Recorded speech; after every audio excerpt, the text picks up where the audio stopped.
पवित्र नर्मदा नदी के किनारे हजारों शिवलिंग विराजमान हैं। वहाँ सर्मेश्वर, कुमारेश्वर, तुलेश्वर, कुंभेश्वर नाम से अनेक शिवलिंग प्रसिद्ध है। लेकिन संपूर्ण कामनाओं को प्रदान करने वाला नंदिकेश्वर की अधिक प्रसिद्धि है। उसे सिद्धि प्रदान करने वाला कहा जाता है। नंदिकेश्वर का इतिहास, इससे जुड़ी पौराणिक कथा और यह स्थान आज भी हजारों श्रद्धालुओं को अपनी ओर आकर्षित करता है। चलिए बिना समय गंवाए नंदिकेश्वर के बारे में पुराणों की कथा से जानते हैं।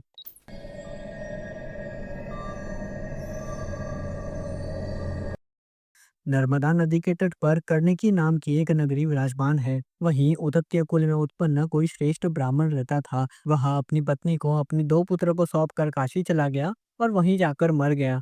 जब उसके पुत्रों ने यह समाचार पाया कि मेरे पिता मर गए हैं, तब उन्होंने उनका श्राद्ध आदि कर्म किया। बालकों का भला चाहने वाली उनकी माता ने कुछ धन बचाकर शेष धन का बंटवारा कर दिया और कुछ धन अपने मरण कर्म के लिए सुरक्षित करके अपने पास रख लिया। कुछ समय बीतने के बाद मरणासन्न होने पर उस ब्राह्मणी ने अनेक प्रकार के पुण्य कार्य किए, किंतु देव योग से वह ब्राह्मणी मरी नहीं। जब उनके प्राण नहीं निकले, तब उनके दोनों पुत्रों ने कहा कि अब किस बात की कमी रह गई है जिससे आपको यह महान कष्ट हो रहा है। आप हमें बताइए, हम उसको अवश्य करेंगे। तब माता ने कहा कि पहले मेरी इच्छा काशी जाने की थी, किंतु वैसा अभी हो नहीं सकता और अब मैं मर रही हूँ। इसलिए तुम आलस त्याग कर मेरी अस्थियों को काशी में गंगा जल में फेंक देना, इससे मेरा कल्याण होगा। तब पुत्र ने कहा कि आप सुखपूर्वक अपने प्राणों का त्याग कीजिए। मैं अपना काम करने से पहले आपका काम अवश्य करूंगा। इसके बाद अपनी माता के हाथ में जल देकर जो ही पुत्र घर गया, तभी वह शिव जी का ध्यान करती हुई वहां मर गई। तब माता का सब पिंडदान आदि कार्य करके वह काशी जाने को तैयार हो गया और अपनी भार्य और पुत्रों को आश्वासन देकर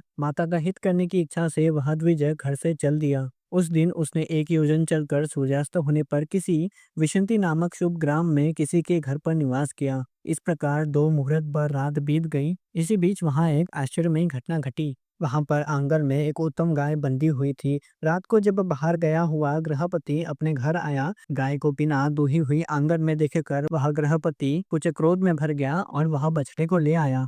दूध की इच्छा वाला वह गृहपति बछड़े को खूंटे में बांधने का प्रयत्न करने लगा। तब खींचे जाने पर बछड़े ने उसके पैर पर लात मार दी। उसके कारण क्रोध में तमतमाए हुए उस गृहपति ने कुहनी से उसे बछड़े को जोर से मारा। इस प्रकार वह बछड़ा शांत हो गया और उसने गाय दूह ली, किंतु क्रोध के कारण बछड़े को मुक्त नहीं किया। वह गाय अपने बछड़े को दूध पिलाने के लिए रोने लगी। अपनी माता को दुखी देखकर उस बछड़े ने कहा कि क्या किया जाए और कहाँ जाया जाए, क्योंकि हम सभी कर्म के बंधन में बंधे हुए हैं। इसलिए पूर्व में जैसा कर्म किया गया है वही इस समय भोगना पड़ रहा है। प्राणी हंसते हुए तो कर्म करता है और रोते हुए उसका फल भोगता है। कोई किसी को न सुख देने वाला है, न ही किसी को दुख देने वाला है। कोई दूसरा सुख और दुख देने वाला है, यह दुर्बुद्धि मानी गई है। मैं ही करता हूँ, यह मिथ्या ज्ञान कहा जाता है। प्राणी को अपने कर्मों से दुख होता है और उसी कर्म से सुख भी होता है, इसलिए कर्म की पूजा होती है। सब कुछ कर्म में ही स्थित है। तुम, मैं और ये जीव आदि जो भी है, ये सब कर्म से बंधे हुए हैं, इसलिए तुम दुखी मत हो। तब गाय ने कहा कि मेरा दुख तो तभी दूर होगा जब वैसा ही दुख इसे गृहपति को हो। मैं सुबह उसे अवश्य ही अपने सींगों से मारूंगी, तब घायल होने पे उसके प्राण अवश्य छूट जाएंगे। बछड़ा बोला कि तुमने पूर्व जन्म में जो कर्म किया है उसका फल इस समय भोग रही हो। अब इस ब्रह्म हत्या का फल किस प्रकार भोगोगी? पुण्य और पाप के समान होने पर भारत में जन्म प्राप्त होता है और भोग के द्वारा उन दोनों के नष्ट होने पर मुक्ति प्राप्त होती है। तुम विचार करो कि कौन किसकी माता है और कौन किसका पिता है। यहाँ पर सब अपने किए हुए कर्म का फल भोगते हैं। ऐसा विचार कर धैर्य से दुख का त्याग करना चाहिए। गाय बोली कि मैं यह जानती हूँ, किंतु मेरा मोह मुझे नहीं छोड़ता। उसने तुम्हें जिस प्रकार का दुख दिया है, मैं वैसा ही दुख उसे भी दूंगी। उसके बाद मैं वहां जाऊंगी जहाँ ब्रह्म हत्या का नाश होता है। वह स्थान मैंने देखा है। तब उन दोनों की यह बात सुनकर वह तीर्थयात्री ब्राह्मण विस्मित होकर मन में विचार करने लगा, सुबह होने वाले इस अद्भुत घटना को देखकर ही मुझे जाना चाहिए। सुबह होने पर उस गृहपति को अपने काम से कहीं अन्यत्र जाना था, इसलिए उसने अपने पुत्र को गाय को दोहने के लिए कहा। जब वह गृहपति का पुत्र दूध की इच्छा से बछड़े को बांधने के लिए गाय के पास आया, तब गाय क्रोध में भरकर उसे सींगों से मारने लगी। चोट खाया हुआ वह मूर्छित होकर गिर पड़ा। उसी समय सब लोग एकत्रित हो गए। गाय ने बालक को मार डाला। इस प्रकार कहते हुए वे सब उसे उसके पिता के पास ले जाने लगे। पर रास्ते में ही वह बालक मर गया। बालक की माता दुखी हो उठी और जोर जोर से रोने लगी। विलाप करते हुए उसने गाय को मारकर उसका बंधन खोल दिया। श्वेत वर्ण की वह गाय ब्रह्म हत्या के पाप से श्याम वर्ण की हो गई। सभी लोग आपस में जोर जोर से कहने लगे, देखिए यह कैसा आश्चर्य है। तब यात्री यह आश्चर्य देखकर जहाँ गाय जा रही थी उसके पीछे पीछे वह भी गया। वह गाय नर्मदा नदी की ओर आकर इन नंदिकेश्वर के निकट नर्मदा नदी के जल में 3 बार अवगाहन करके पुनः श्वेत वर्ण की हो गई। इससे वह यात्री आश्चर्यचकित हो गया और उसने कहा कि ब्रह्म हत्या का नाश करने वाला यह शायद कोई परम तीर्थ है। ऐसा कहकर उसने अपने सेवक के साथ वहां स्नान किया और दोनों काशी जाने के लिए वहां से चल पड़े। मार्ग में आभूषण से भूषित कोई सुंदर स्त्री उन्हें मिली। उसने पूछा, आप लोग ऐसे चकित होकर कहाँ जा रहे हैं? फिर उन यात्रियों ने सारी घटना उस स्त्री को बता दी। वह स्त्री ने कहा कि तुमने जिस स्थल को अभी देखा है वहीं अपनी माता की अस्थियों को विसर्जित कर दो। और कहीं क्यों जाना है?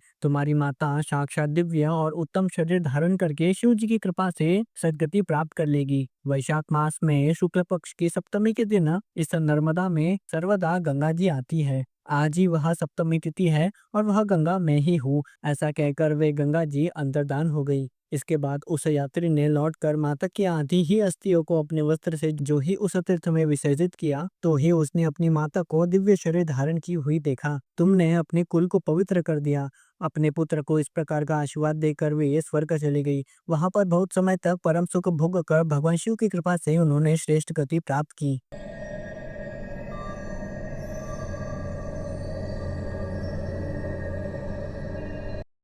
पूर्वकाल में किसी ब्राह्मण की ऋषिका नाम की एक कन्या थी। उसने अपनी उस कन्या का विवाह विधान पूर्वक किसी ब्राह्मण से करा दिया। पूर्व जन्म के कर्म के प्रभाव से वह ब्राह्मण पत्नी पातिव्रत्य धर्म में परायण होने पर भी युवा अवस्था में ही विधवा हो गई। तब उसने ब्रह्मचर्य व्रत के पालन में तत्पर होकर पार्थिव पूजन पूर्वक कठोर तप करने लगी। उसी समय महामायावी मुंड नामक एक दुष्ट असुर अपनी वासना से पीड़ित होकर उस स्थान पर गया और तपस्या करती हुई उस परम सुंदरी स्त्री को देखकर अनेक प्रकार का प्रलोभन देते हुए उसके साथ बुरा कर्म करने की याचना करने लगा। उस समय वह स्त्री शिव ध्यान में मग्न थी, इसलिए उन्होंने उसका सम्मान भी नहीं किया। तब उस स्त्री से तिरस्कृत हुए उस मूर्ख दैत्य ने उस पर क्रोध किया और अपना विकट रूप दिखाकर भयकारक दुर्वचन कहने लगा और अनेक प्रकार से उसे डराने लगा। वह स्त्री भयभीत होकर बार बार भगवान शिव के नामों का उच्चारण करने लगी। जब शिव नाम जप करती हुई स्त्री धर्म की रक्षा के लिए शिव जी की शरण में गई, तब वह शरणागत की रक्षा सदाचार की स्थापना करने के लिए सदाशिव वहीं प्रकट हो गए। उन्होंने उस वासना से पीड़ित मुड्ढ दैत्य को उसी समय भस्म कर दिया। इसके बाद दया भाव से उन्होंने उस स्त्री से कहा कि तुम मुझसे वर मांगो। उस स्त्री ने कहा कि आप मुझे सदा स्थिर रहने वाली भक्ति प्रदान कीजिए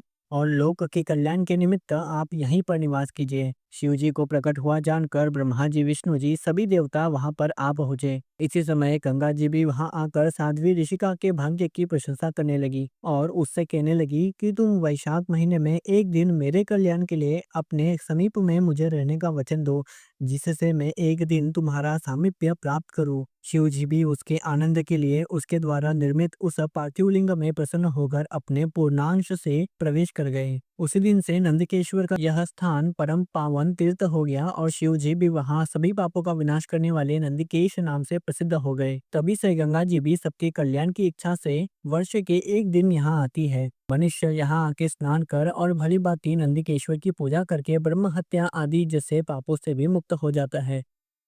सच्ची श्रद्धा और समर्पण से भगवान को भी अपने भक्तों की पुकार सुननी ही पड़ती है। तो दोस्तों, अगर आपको यह वीडियो पसंद आया हो तो इसे लाइक करें, शेयर करें और इसे सब्सक्राइब करना ना भूलना। आज के लिए इतना ही। मिलते हैं अगली वीडियो में अगली कथा के साथ। हर हर महादेव। ब्रह्ममुरारिसुराचितलिङ्गं निर्मलभासितशोभितलिङ्गं जन्मज दुःखविनाशकलिङ्गं तत्प्राण